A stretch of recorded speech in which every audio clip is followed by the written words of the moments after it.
बिस्मिल्लाहिर्रहमानिर्रहीम। अस्सलाम वालेकुम स्टूडेंट्स। आज जो हम पढ़ने जा रहे हैं वो है स्कैन पैरामीटर्स। आपने एक्सपीएस के अंदर पहले जो है उसके बेसिक्स प्रिंसिपल्स को देखा है, उसके बाद आपने इसकी इंस्ट्रूमेंटेशंस वगैरह के मतलब जो है वो पढ़ा था। अब जो है हम स्कैन्स पैरामीटर्स देखेंगे कि जब कौन से पैरामीटर्स जो है वो कैसे एडजस्ट करने हैं एक्सपीएस में जब इसका एनालिसिस परफॉर्म किया जाता है।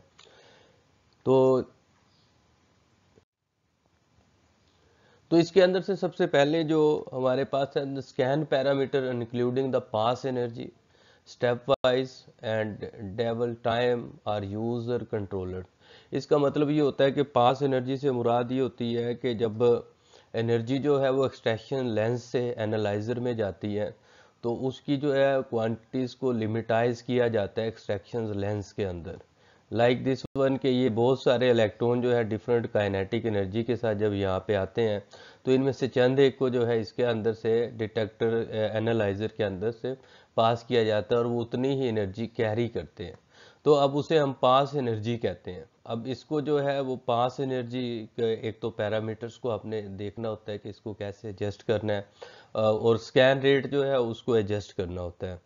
तो set for the quality data यानी कि डाटा की रिक्वायरमेंट के लिए आप अपने पैरामीटर्स को उसके अकॉर्डिंगली एडजस्ट करते हैं। The parameter will very for the acquisition of the survey. यानी कि आपको पता है कि आप जो है जब भी स्पेक्ट्रम एनालिसिस करते हैं यानी कि सैंपल का एनालिसिस करते हैं तो आप दो तरह से जो है डाटा एनालिसिस उसका किया जाता है या दो तरह के स्पेक्ट्रम बनते हैं। एक को कहते हैं हम सर्वे में ये होता है कि जस्ट जो है ना सरसरी जैसे जायजा लेते हैं तो उसके अंदर ये देखते हैं आया कि कोई एलिमेंट उसमें सैंपल में है या नहीं है, उसको जस्ट क्वांटिटी ये प्रेजेंस के लिए चेक करते हैं। और दूसरे नंबर पे जो कोई एलिमेंट मौजूद है उसको बहुत ज़्यादा डिटेल्ड में जब देखना है जिस पार्ट को तो उसको हम हाई रेजोल्यूशन करके उस स्पेक्ट्रम को देखते हैं। तो इस तरह से इन दोनों चीज़ों को मद्देनज़र रखते हुए आपने जो है वो स्कैन पैरामीटर्स को एडजस्ट करना होता है। तो survey spectrum require the high electron throughput. जैसे मैंने कहा कि जो एक्सट्रैक्शन लेंस है, जैसे आप इंस्ट्रूमेंटेशन देख चुके हैं इससे पहले, तो वो क्या करते हैं एक्सट्रैक्शन लेंस से अगर थोड़े इलेक्ट्रॉन जाएंगे तो वो रेजोल्यूशन हाई देता है। तो जब आपको सर्वे चाहिए आपको जो है वो बहुत ज़्यादा इलेक्ट्रॉन को अलाउ करना पड़ेगा डिटेक्टर से पास होने के लिए। तो जब ज़्यादा इलेक्ट्रॉन को अलाउ करते हैं तो उसकी पास एनर्जी भी ज़्यादा होगी। But spectral resolution is not priority. यानी कि जब आप स्पेक्ट्रल रेजोल्यूशन नहीं कर रहे बल्कि जब आप सर्वे करेंगे तो उसके अंदर आप लार्ज पास एनर्जी रखते हैं उसकी। सर्वे डाटा आर ओफन कलेक्टेड। अब ये क्या है सर्वे डाटा कौन से स्टेप्स में कलेक्ट किया जाता है? ओफन जो स्कैन रेट लेके जो दिया जाता है वो 0.5 से 1 इलेक्ट्रॉन वोल्ट यानी कि वो स्कैन करता है रिलेटिवली। उसके बाद क्योंकि इसमें जो स्कैन रेट ज़्यादा है तो इट मीन्स कि इसमें डबल टाइम जो है इसका वो कम यूज़ होगा। लेकिन when high resolution scan required like this one, यहाँ पे जब हमें हाई रेजोल्यूशन चाहिए है तो हमारे पास पास एनर्जी लो होनी चाहिए, लो पास एनर्जी हो। और फिर ये स्टेप स्लो स्टेप में होता है यानी कि स्कैन रेट आप स्लो देते हैं। अब यहाँ पे देखें कि आप स्कैन रेट दे रहे हैं इधर 0.01 जो है आप इसका स्कैन रेट जो है इसमें आप लोग दे रहे होते हैं।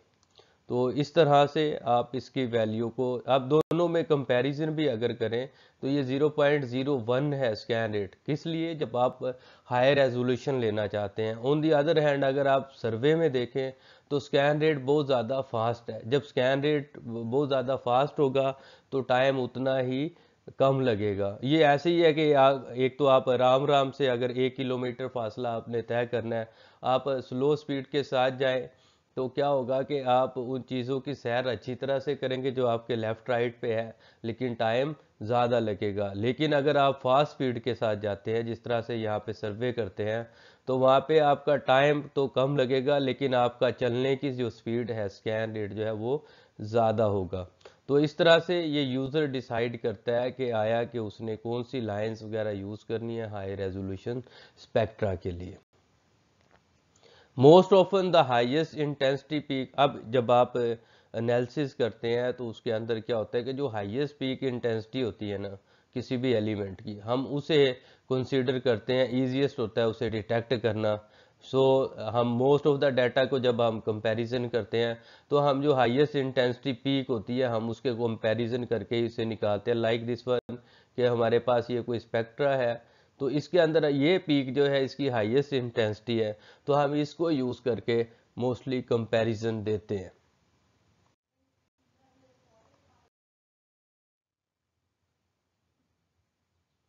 उसके बाद जो है हम लोग ये देखते हैं कि कुछ आमतौर पे, तो जैसे आप लोगों ने अभी पढ़ा कि जो आपके पास जो है मोस्ट इंटेंस पीक होती है, लाइक दिस वन, ये हमारे पास कोई स्पेक्ट्रा था, हमने देखा कि ये पीक इसकी इंटेंसिटी ज़्यादा है तो हम इसे स्टडी के लिए यूज़ कर लेते हैं। लेकिन कुछ केसेस में ऐसे होता है कि जो आपकी इंटेंस पीक है वो इंटरफेरेंस कर रही होती है दूसरी पीक्स के साथ। लाइक के हमारे पास ये कोई स्पेक्ट्रा है, इसके अंदर ये जिस तरह से हमारे पास कोई इंटेंस पीक है, अगर यहाँ पे दूसरी पीक भी कोई आ जाती है तो आप जो है ये ओवरलैपिंग कर जाएगी, इनके दरमियान जो है एनर्जी डिफरेंस जो होगा वो बहुत ज़्यादा नहीं होगा। तो ऐसी सिचुएशन के अंदर जो है वो हमें इसको क्विट करना पड़ता है, हमें कोई ऐसी पीक देखनी पड़ती है जो कि जिससे हम किसी और पीक से कंपैरिजन कर सकते हैं। फॉर एग्जांपल यहाँ पे अगर हम लोग देखें कि द केमिकल शिफ्ट, ये हमारे पास जो है ना the chemical shift between gallium and gallium oxide is only 1 electron volt, यानी कि दोनों के दरमियान एनर्जी डिफरेंस जो है बहुत ज़्यादा कम है, तो ये एक तरह से ओवरलैप करेगी। किस लिए? फॉर G2P के लिए, लाइंस के लिए, जो लाइंस है G2P के लिए, उसके लिए उनमें डिफरेंस ही बहुत ज़्यादा कम है। और बट लेकिन जो केस है ना गैलियम 3D की, अगर आप पीक देखोगे, अगरचे इन दोनों की है लेकिन वो 3D में जो पीक होगी उनमें डिफरेंस क्या है? 2 इलेक्ट्रॉन वोल्ट का है। इट मीन्स कि हम इसे अब यूज़ कर सकते हैं, अगर बशर्ते ये है कि शर्त ये है कि अगर उसकी गैलियम 3D की अगर इंटेंसिटी सफिशेंट है तो हम इसको यूज़ करके जो है बाकी जो उसकी फॉर्म जो है उसको फाइंड आउट कर सकते हैं। तो बानिस्बत गैलियम 2P के, it may be necessary to collect the data from multiple photo electrons lines, यानी कि आप मल्टीपल फोटो इलेक्ट्रॉन लाइन से जो है डाटा कलेक्ट करते हैं, तो लाइक के फोटो इलेक्ट्रॉन से या ओगर लाइन से, to provide a valid interpretation of the chemical state. उसके बाद ये एक इशू है कि चार्ज न्यूट्रलाइजेशन के, जब आप चार्ज को उसको किसी भी कंडक्टिव नॉन कंडक्टिव मटेरियल को जब आप एनालिसिस करते हैं तो सम टाइम उसमें क्या हो जाता है, चार्जिंग आ जाती है मटेरियल की पे। मटेरियल पे जब चार्जिंग आती है तो उसकी वजह से डिफरेंट इश्यूज आते हैं। तो अब चार्ज न्यूट्रलाइजेशन कैसे की जाती है और उनमें इश्यूज कैसे आते हैं वो हम लोग देखते हैं। Insulating sample can charge during the XPS analysis, जैसे आप कंघी करते हैं तो वो कंघा चार्ज हो जाता है, अगर आपने पॉलीमर टाइप कोई जैकेट पहनी हुई है तो हवा लगने पे वो चार्ज हो जाती है। तो उसके नतीजे में उसी तरह से जब सैंपल जो है इसके ऊपर इलेक्ट्रॉन्स की बम्बारमेंट की जाती है, तो इलेक्ट्रॉन की जब सैंपल के ऊपर बम्बारमेंट की जाती है तो उसके नतीजे पे उसके ऊपर जो है वो चार्ज आ जाता है। अब चार्ज आने की वजह से अनवांटेड पीक शिफ्ट होती है, यानी कि वो ज़्यादा हायर एनर्जी जो है इलेक्ट्रॉन वोल्ट पे बाइंडिंग एनर्जी उसकी शो करता है। और इसके अलावा जो पीक जो है उसके अंदर डिस्टॉर्शन भी करता है, यानी कि फॉर एग्जांपल ये सिंगल पीक आ रही है यहाँ पे आप देखें, तो अगर इसमें चार्ज आ जाएगा तो ये पीक लाइक इस तरह से डिस्टॉर्ट हो जाएगी। तो ये एक तो प्रॉब्लम इसमें करता है चार्ज। दूसरे नंबर पे even though incident radiation is not charge, यानी कि जो एक्सरेज जो होती है ये कोई चार्ज तो नहीं होती, लेकिन जब ये स्ट्राइक करते हैं तो इसके नतीजे में क्या होता है, एमिशन ऑफ द इलेक्ट्रॉन। जब किसी सैंपल से इलेक्ट्रॉन निकलेंगे तो आपको पता है कि उस पर क्या होगा, पॉजिटिव चार्ज आएगा। ओगर इलेक्ट्रॉन में cause the sample to acquire a positive charge, यानी कि जब सैंपल है उसके ऊपर आप एक्स रेज जो है वो बीम की क्या कर रहे हैं, बम्बारमेंट कर रहे हैं, उसके नतीजे में ओगर इलेक्ट्रॉन निकल रहे हैं, फोटो इलेक्ट्रॉन निकल रहे हैं। जब इधर से निकलेंगे तो यहाँ पे क्या हो जाएगा, पॉजिटिव चार्ज आ जाएगा। अब ये पॉजिटिव चार्ज जो है प्रॉब्लम क्रिएट करता है। फॉर कंडक्टिव, अब ये तो पहली जो दो जो आपके पास ये जो दो स्लाइड थी ये तो आपकी है वो ऐसा मटेरियल जो इंसुलेटिंग है। लेकिन अगर आपके पास कंडक्टिव और सेमी कंडक्टिंग सैंपल्स हैं तो electric connect contact is made to the surface of the sample, यानी कि इलेक्ट्रिक कंटैक्ट जो है मिला दिया लगाया जाता है।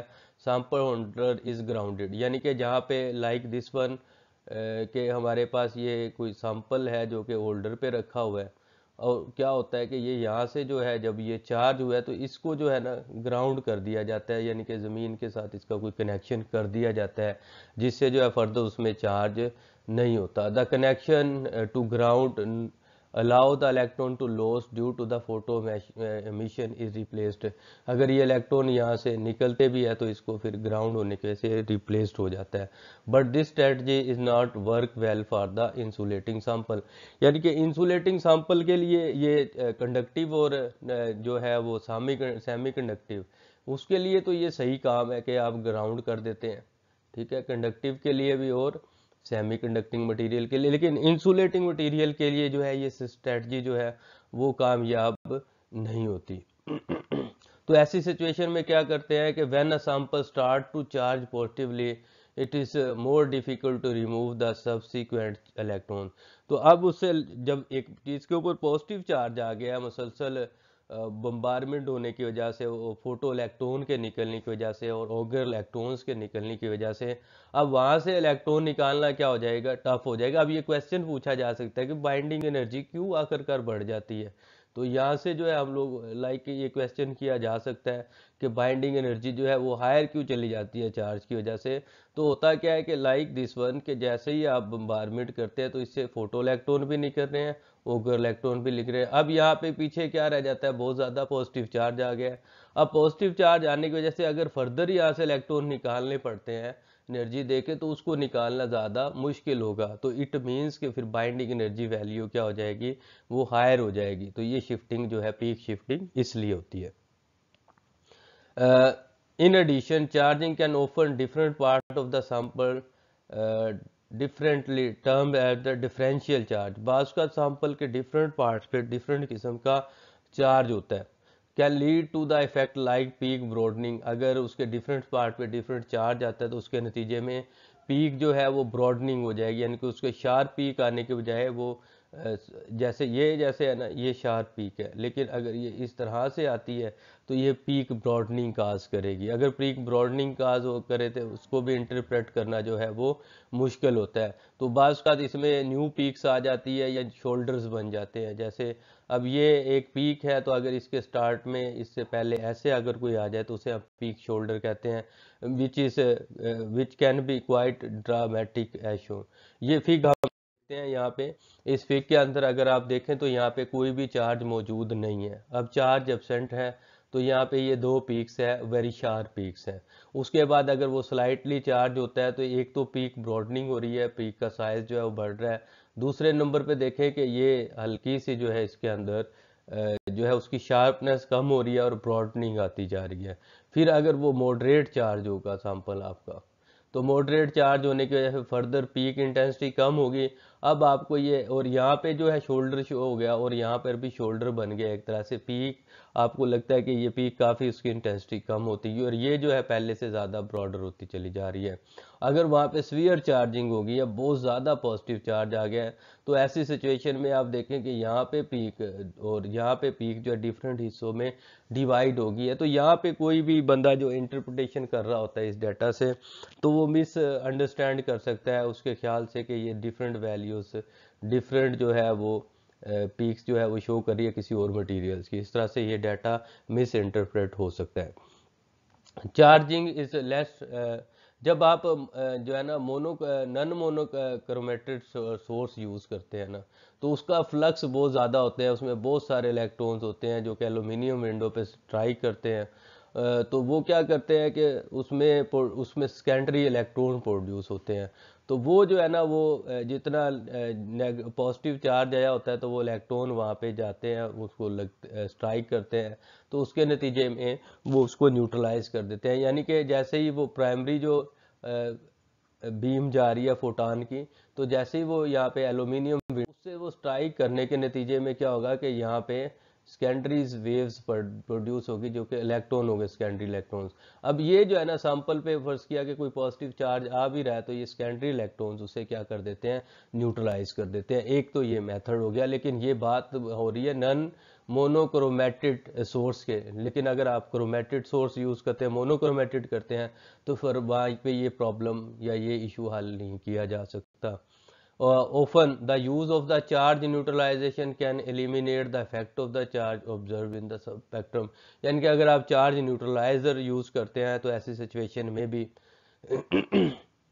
जो है वो पॉजिटिव चार्ज को ख़त्म किया जा सकता है। होता क्या एक्चुअली इस केस के अंदर ना, वैक्यूम चैम्बर में क्या करते हैं कि हम लो एनर्जी इलेक्ट्रॉन्स की ना सप्लाई करते हैं, यानी कि 1 से 5 इलेक्ट्रॉन वोल्ट तक, या आयंस जो है नेगेटिव आयंस वो देते हैं। यानी कि जब सैंपल पे लाइक कोई यहाँ पे जैसे कोई पॉजिटिव चार्ज आ गया है, तो आप क्या करते हैं कि वहाँ पे थोड़ी सी जो है इलेक्ट्रॉन्स की बीम जो है उसके ऊपर फॉल करते हैं, या आयंस इलेक्ट्रॉन्स की फॉर्म में, या फिर आप उसके ऊपर आयंस की फॉर्म में, लाइक कोई नेगेटिव आयंस है, तो वो एक्चुअली क्या करते हैं, इसको न्यूट्रलाइज करते हैं। तो इसका मतलब है चार्ज न्यूट्रलाइजर अगर यूज़ करें, यानी कि बीम यूज़ करें लो इंटेंसिटी की इलेक्ट्रॉन्स की, तो वो भी इस प्रॉब्लम को हल करते हैं।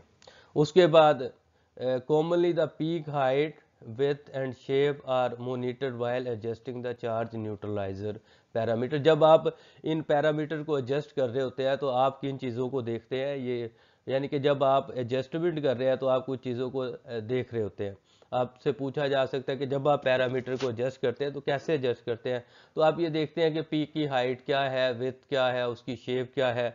अगर पीक की हाइट कम होती जा रही है, विड्थ बढ़ती चली जा रही है, शेप जो है डिस्टॉर्ट हो रही है, तो वो उसको आप एग्जैक्टली उसके के साथ जो है उसे सेट करते हैं, उन तमाम कंडीशंस को कम या ज़्यादा करके। Ideally parameter that produce the, अब जब हमने देखना हो तो एक्चुअली क्या होता है कि नैरोएस्ट पीक अगर प्रोड्यूस होती है ना, तो वो आप उसे उन पैरामीटर को एडजस्ट करते हैं कि फॉर एग्जांपल अगर आपके पास एक ऐसे पीक आ रही है और एक पीक जो है इस तरह से आ रही है, अब आपको पता है कि ये जो नैरो पीक है इसकी अगर इंटेंसिटी भी ज़्यादा है तो आप इन पैरामीटर को एडजस्ट करेंगे। उसके बाद जो है नेक्स्ट जो चीज़ जो हम लोग देखेंगे वो ये है कि if the user assume that the sample was not charging, तो उसमें क्या होता है कि अगर यूज़र ये समझता है कि सैंपल चार्ज ही नहीं हुआ है तो फिर डेफिनेटली प्रॉब्लम्स आते हैं और वो मिस इंटरप्रेट करता है डाटा का। जैसे कि हम पीछे पीछे वाली फिग में हमने लास्ट पे देखा था कि जो स्फीयरली चार्ज है तो वहाँ पे फिर वो मिस इंटरप्रेट हो जाती है।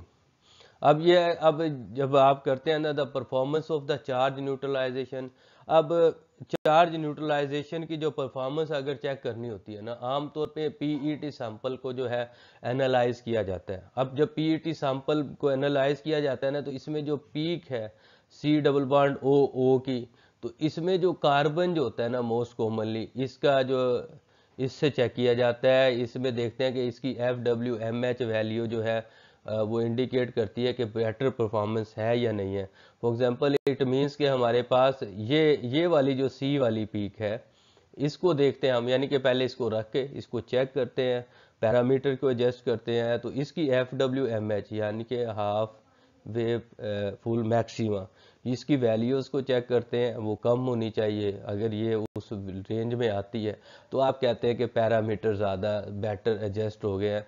तो इट मीन्स कि चार्ज न्यूट्रलाइजेशन को डिटरमिन करने के लिए आप पीईटी की जो पीक है सी, उसकी वैल्यू को देख के आप एडजस्ट कर लेते हैं। अब ये सारा काम करने के बाद यानी कि आपने न्यूट्रलाइजेशन कर ली है, उसके बावजूद भी कुछ ना कुछ शिफ्टिंग हो जाती है।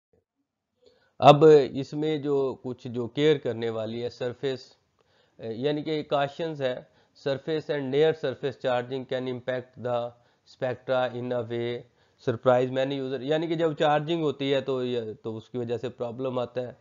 उसके बाद charge accumulation round the interface, यानी कि एक लेयर दूसरी लेयर के जो होता है उनके करीब जो दरमियान में जो पॉइंट होता है जहाँ पे वो लिंक करती है, हम उसे इंटरफेस कहते हैं। अब वो इंटरफेस है लाइक एक ये लेयर है एक ये लेयर है, तो एक पे हो सकता है कि वो पॉजिटिव या कोई नेगेटिव चार्ज आ जाता है, डबल लेयर्स बनती है, that shift the method of the binding energy, तो उसके नतीजे में भी ये प्रॉब्लम आ सकता है। If a partially conducting material is both, अब मटेरियल ऐसा है ना वो प्रॉपरली जो है कंडक्टिव है ना ही वो नॉन कंडक्टिव है, पार्शली कंडक्टिव है। अगर इफ़ यू बोथ ग्राउंड करते हैं और और उसको क्या करते हैं आप इलेक्ट्रॉन्स भी दे देते हैं। तो उसके नतीजे में क्या होता है कि चार्ज न्यूट्रलाइजेशन सिस्टम यानी कि आप एक्टिव कर देते हैं। तो उसके नतीजे में electric field can be establish around the sample, may the shift peak energy in the part of the sample और काज पीक डिस्टॉर्शन। अब अगर मुकम्मल तौर पे वो कंडक्टिव होता तो आप जस्ट उसे ग्राउंड कर देते हैं, ऐसे मटेरियल को तो प्रॉब्लम नहीं है।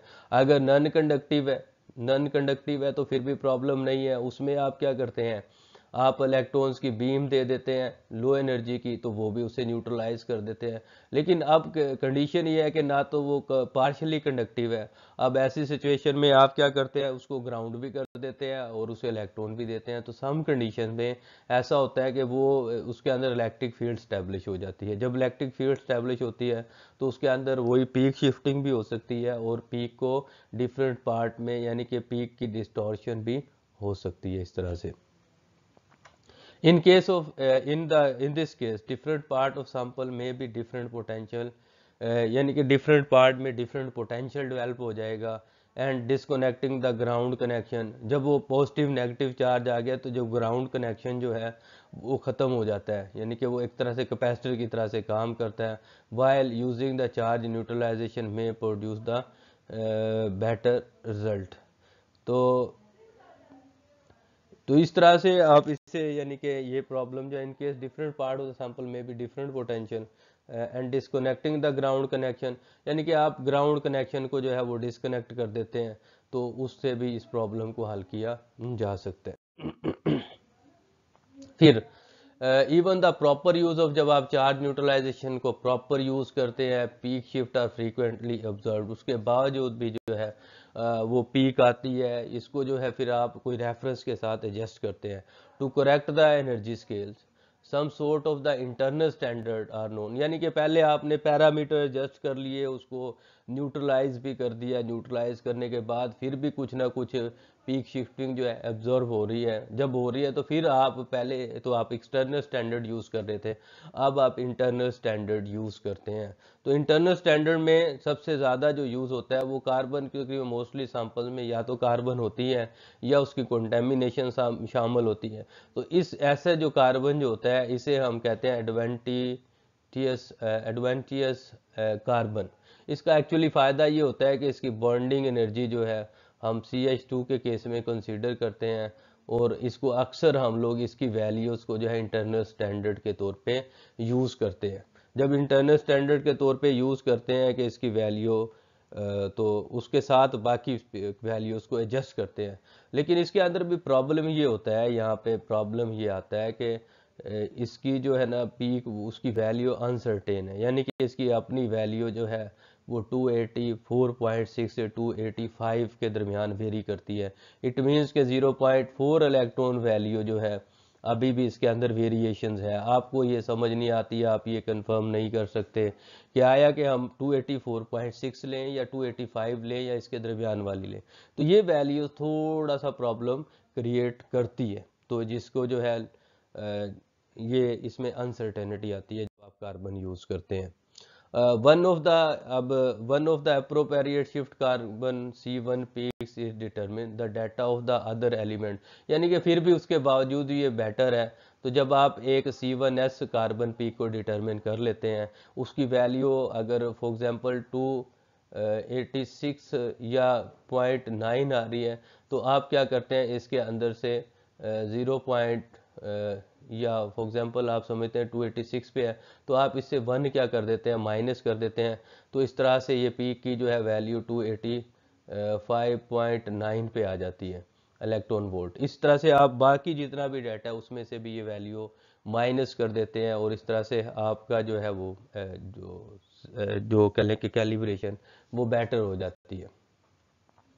उसके बाद the method for calibration should, हाँ जब आप कैलिब्रेशन करते हैं, तो जब आप पब्लिकेशन करते हैं, जो पेपर आप पब्लिश करते हैं, तो आप उसमें रिपोर्ट करें कि मैंने कौन सी कैलिब्रेशन यूज़ की है इस मेथड के लिए, ताकि जो है वो अगर कोई कंपैरिजन कोई यूज़र करना भी चाहे तो उसको पता हो कि ये कैलिब्रेशन एक्चुअली यूज़ करके इसने ये वैल्यू को कम या ज़्यादा किया हुआ है। Because the true nature of the absorbed carbon very, जाहिर सी बात है कि कार्बन की जो एब्जॉर्प्शन वैल्यू है वो वेरी करती है। The impact of the carbon source variations, मुख्तलिफ जो है अगर आप सोर्सेज यूज़ करते हैं कार्बन के लिए, इंट्रैक्शन उसका मुख्तलिफ सबस्ट्रेट के लिए, यानी कि ये कोई सबस्ट्रेट आपके पास लाइक के आप किया कि हमारे पास ये एलुमिनियम ही है, एलुमिनियम सोर्स के ऊपर अगर आपने कार्बन लगाई है तो इसका इंट्रैक्ट कुछ और होगा। लेकिन अगर आप आयरन के ऊपर जो है ये कार्बन का कोई कंटेक्ट बनाते हैं तो वो सबस्ट्रेट अब जो नीचे लगता है उसे हम सबस्ट्रेट कहते हैं, तो ये वेरी करेगी। तो उसकी वजह से ये क्या करता है, ये लिमिटाइज कर देती है ये बात कार्बन C1X पीक की से कैलिब्रेशन यूज़ करने को। तो इट मीन्स कि ये कोई यूनिवर्सल मेथड नहीं है कार्बन को यूज़ करके आप कैलिब्रेशन करें या उसकी पीक्स की वैल्यू को एडजस्ट करें। लेकिन regardless this all the issues, यानी कि नंबर एक पे क्या है कि इसकी जो पीक वैल्यू है वो वेरी करती है 284 से, यानी कि 0.4 इलेक्ट्रॉन वोल्ट की रेंज में इसकी वेरिएशंस होती है। एक ये प्रॉब्लम होने के बावजूद, दूसरा इसका डिफरेंट सबस्ट्रेट के साथ डिफरेंट इंट्रैक्शन होने के बावजूद इसको अडॉप्ट किया जाता है। क्यों किया जाता है? क्योंकि ये आसान है, मोस्ट कॉमनली यूज़ होता है चार्ज करेक्शन में इन XPS।